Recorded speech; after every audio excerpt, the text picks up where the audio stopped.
Hey everyone, welcome back to Tenorshare channel. In this guide, we'll show you how to sign a PDF document using Tenorshare PDNob in just a few clicks. In today's fast-paced digital world, electronic signatures have become essential.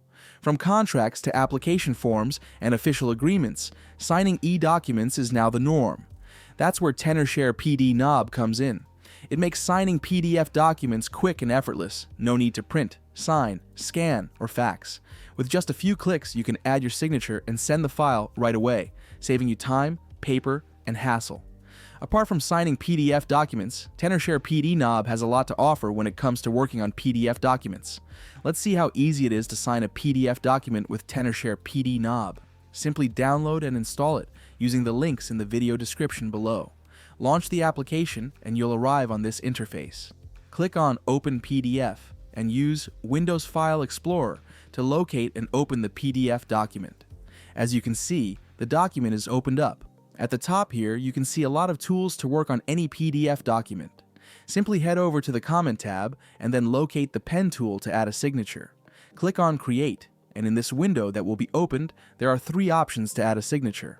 You can draw with your touchpad or mouse, you can choose to write letters with your keyboard, or upload the image of a signature or stamp if you have one. I'm going to sign with my touchpad and then click on Create. The next thing is to locate the part of the document where the signature is to be placed and then click on it. The signature will be added and, as you can see, you can use the handlers to reposition, enlarge, or reduce the signature. When you've made all the necessary adjustments and everything looks good, come over to the top left side of the screen and click on Save to save the document. And that is how you easily use Tenorshare PDNob to quickly and securely sign PDF documents. To try out what Tenorshare PDNob has to offer, use the links below to try it out for free. If this guide was helpful, don't forget to like and subscribe for more official tips and tricks. Thank you for choosing our software, and we'll see you in the next tutorial.